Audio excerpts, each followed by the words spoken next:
Hey guys, Natalia Schneidmiller here. I help boy moms have a better relationship with their sons and themselves by teaching them the tools to manage their mind, their brain, so that they can handle anything that comes up in life. How's it going, guys? How are you? I'm so excited to talk to you. I have a really great example to share with you of creating trust for yourself, to trust in others. And I'm going to share two different examples from my own life, but as I share them with you, I want you to keep in mind that to think on a higher level picture, to think zoomed out, that I don't want you to copy my thoughts. I don't want you to copy my feeling of trust.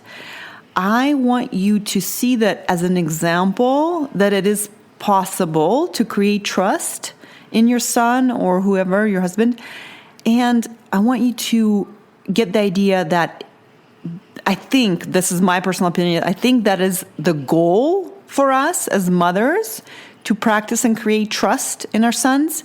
And so, number one, keep in mind that if that's the goal, okay, to have a good relationship, then there are many different ways for us to create it. And I'm going to share my way of how I found a way to create trust in my brain with my brain things. Then I want you to look at it as a process, as an example, and then customize it to yourself. How can you create trust for yourself in trusting your son or whoever? Okay? So this is just an example to inspire you to create your own flavor of trust with your own way of thinking, okay? Because not all thinking will be the same for everyone, right? So, but that means that you will have to pay attention to your own objections in your mind, right? Because you will have objections to why you don't trust your son to make decisions. So you will have to pay attention to that. Also, you will have to pay attention to your ways where you are successful in trusting your son and finding out why you are successful in those areas, because that will be the skill that you can then replicate in other areas. Okay, so the reason why I'm inspired to record this, because what happened last night with one of my boys is I was walking by and I saw him watching YouTube instead of doing homework. And so I said, I almost spilled who it was, but I said, oh, you're watching YouTube, aren't you supposed to be doing homework? And he was like, oh, sorry. Okay. Then I had a bit of a realization moment where I said, you know what? I'm actually going to trust that you know what you're doing, because two reasons. Because this whole year you've been managing your workload really well, number one, and your grades are great, number two. So I can see that I can trust you to, because we were in the other house, I wasn't seeing his screen all the time. So I really let him manage his own time, his own work. And so I said, because of your results and that I assume that you have your own routine already, I'm going to extend you the trust that you know what you're doing.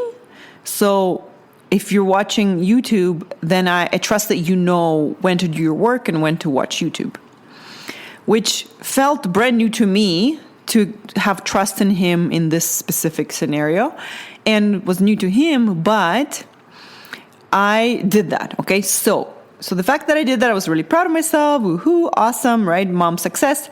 And it landed well with him. But afterwards, I thought, I kept processing what happened.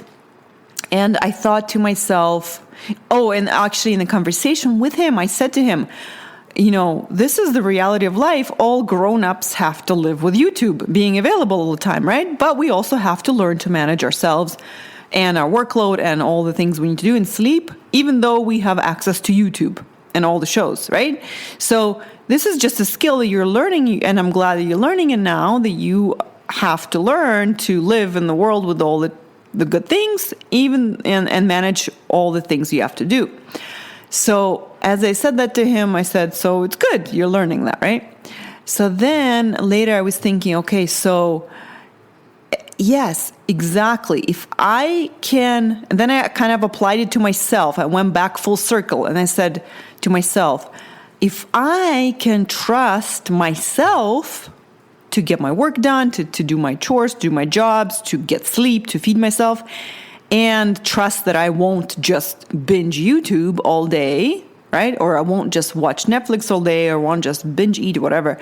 If I can trust myself to do the right things, then by extension, if I'm a human being and I can do that, then by extension, I can then imagine trusting my son as he's also a human being. So this is just my logic. So listen me out. So the reason why I named this podcast is Trust by Example is because first you are your own example. If you can choose to go to bed at a reasonable hour, for example, is your mom, and you need rest, then by extension, you can trust that he will also learn to do the same thing. Okay? If you can trust that you are managing really well, if you got a good job, if you are doing a good job as a mom, if you're doing amazing work at the house, then you can also trust that he will also figure out how to support himself and have a good job and figure all those things out, right? And so this is how I am comforting my own fears. My fears are, right, that they maybe go on a wrong path down when they're older, drugs and, worse fears, right? And so those fears are there, and the way I comfort them is by copying my trust in myself and logically saying, okay, if a person like me can do this, then I reasonably can expect that he can also, I trust him to do the same, right? So this was just my own personal way of figuring out how I can copy paste my own trust to my son. It might not necessarily work for you. You have to find your own way, but I think that is the goal again, for us to trust our sons to make decisions for themselves, and then we can figure out how to do that. That is I think it's a scientific process to do that, because you have to get to know yourself really well.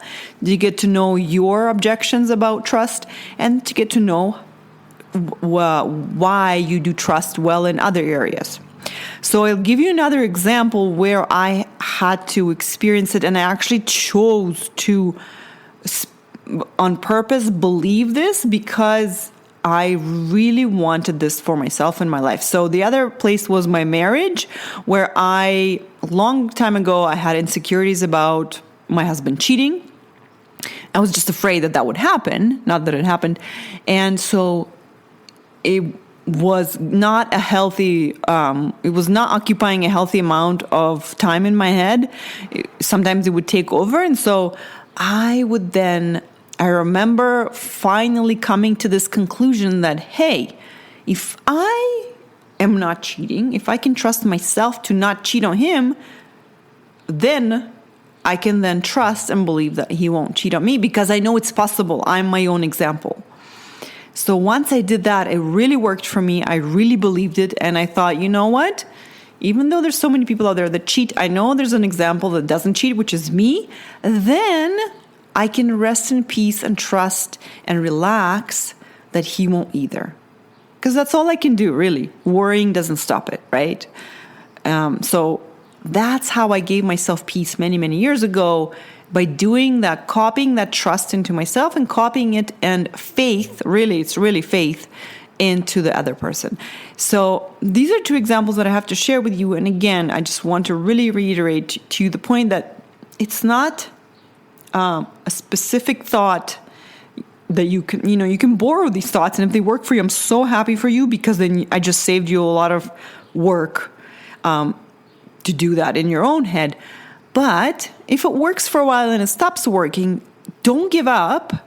All you have to do is remember, the goal is to feel the feeling of trust for your son, to trust your son.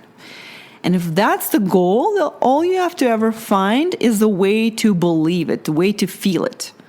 Okay, it's not your son's job to have you trust him. It's your job. Even if they make mistakes, it's your job, maybe, I believe, to guide them, to help them, to support them.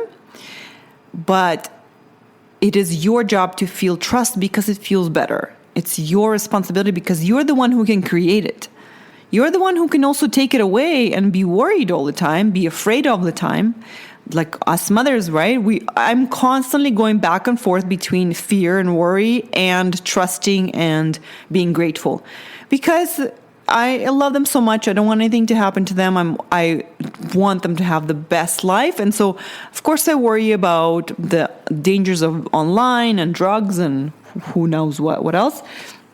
So I have to pay attention to the movie I'm playing in my head, all the things I'm telling myself about their future.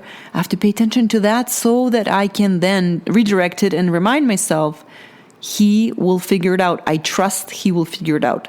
I could trust in myself. I figured it out. I lived around all that and not around drugs, but I did not go off the path, right? I trust myself that I didn't, and I can trust that he won't.